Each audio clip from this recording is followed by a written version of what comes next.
Fatherland, and family.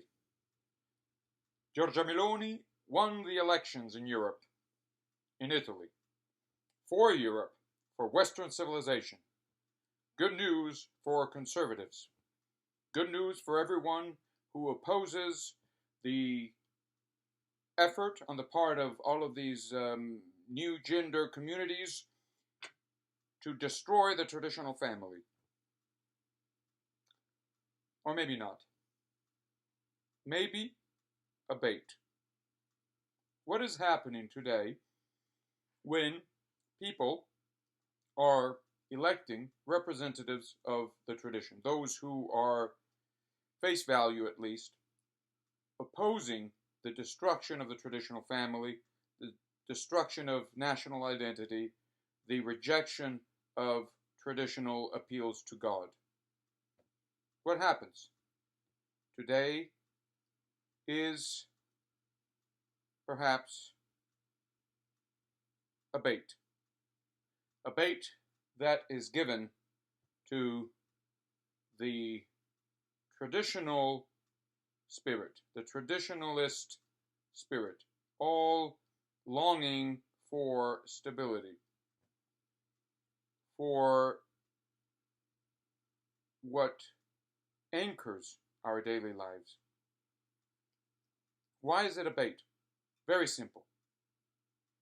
God, the fatherland, and the family, the traditional family, they are not originally values, traditional values. They are the way we live. How do we live?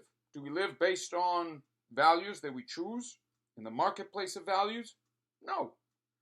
They're inheritances. But the inheritance, the tradition, is rooted in the natural features of everyday life, the permanent, necessary features of all that is human. So, can you have man without God? No, as long as you understand what God originally means. Can you have man without a fatherland? No, as long as you understand what the fatherland originally is. Can you have man without a family? No, as long as you understand that the family is not a choice, but something that is given with the human being. However, today, God, the fatherland, family are choices, values. Now, we can say that they're traditional values. We look back to them and we say, oh, we're losing that. But when we're looking back at them, we're at once looking at them as mere choices. This is a complete misconstrual of what God, fatherland, and family are. Now, it just so happens that those who are today elected to represent God, the fatherland, and the family are all too modern technocrats who have rejected already, who have accepted rather the rejection of natural reason in favor of a technical, mechanical, modern, technocratic, ultimately, reason, in favor of a marketplace of values. So what they're representing today, those who invoke God, the fatherland, and the family, is the marketplace that is reinventing God, the fatherland, and the family as values, among others. Now, you'll say, well, what are you talking about? After all, there is an opposition. The established globalist regime is opposed to these people who represent the traditional values. Well, not so quick, because technocracy loves strife. It thrives through strife, and thus through the competition of values. So the marketplace the marketplace demands, the market itself, the logic of the market demands that traditional values, so-called traditional values, be pitted against the latest values, and through this struggle, Hegel taught us, we have the advance, the progress of the market, the expansion of the market, the consolidation of the market, and fundamentally the destruction of humanity. Because what is at stake here is the reinvention of all that is human and necessary in human nature in terms of choices that are really ultimately dictated by the market. We don't really choose. We have choices that have been made, pre-formatted choice, by the machine, the market machine, that feeds us these choices, and it says, well, choose strawberry, vanilla, chocolate. Which one? Well, I say, well, what about choosing between ice cream and something else? No. The choices have already been set. The answers are given. You just have to pick one answer among 1, 2, 3. Hop, hop, hop. Where is it? Which one do you pick? Well, what about someone who says, well, let me reconsider, let me go back to the questions.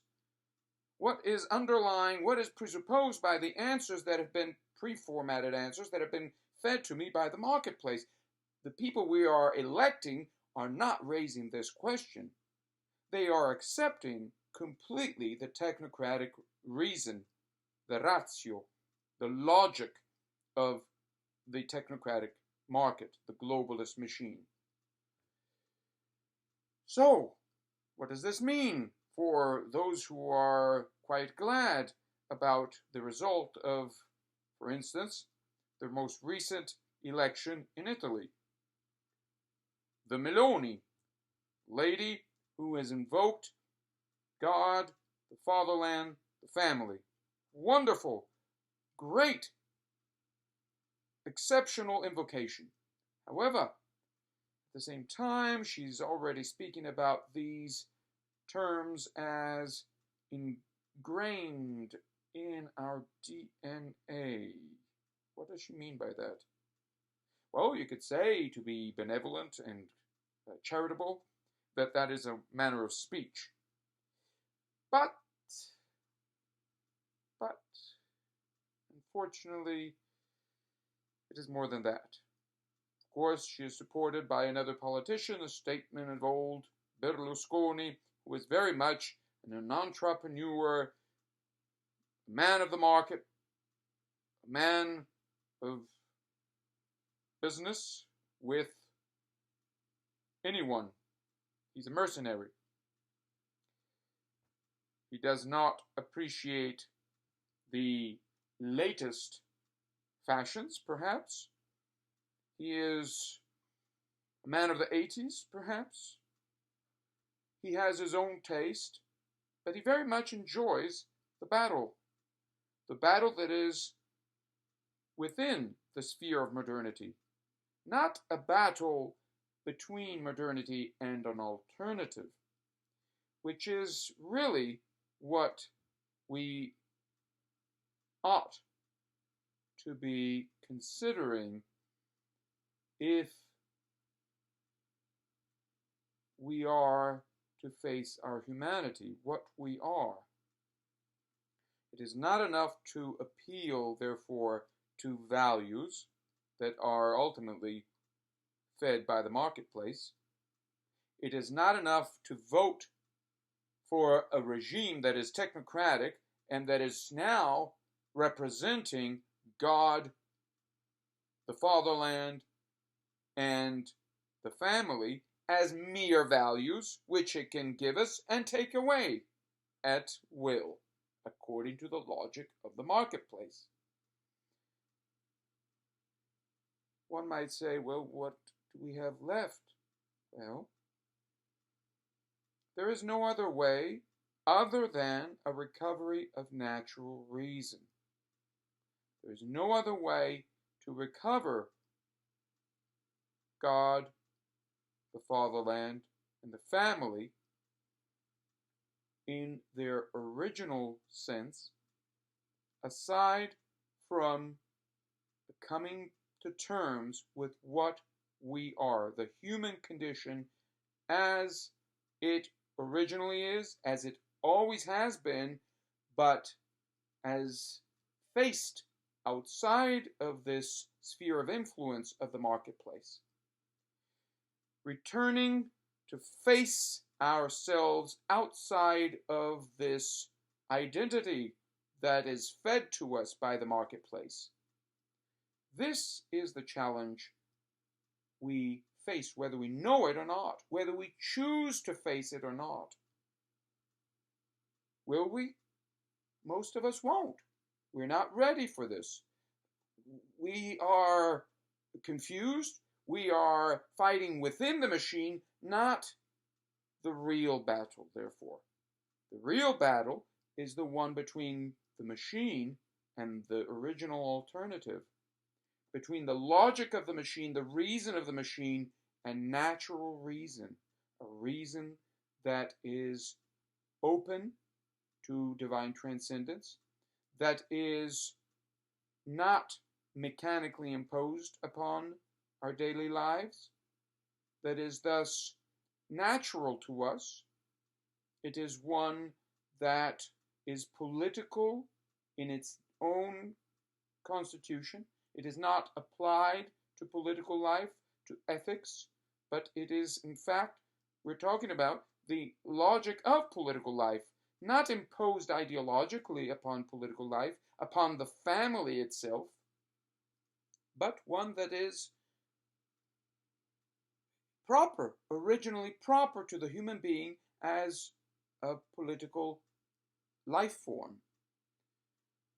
Falling short of a recovery of this natural reason, which is one that is in harmony with common sense, there is no return to God, the Fatherland, and the family that is not a farce.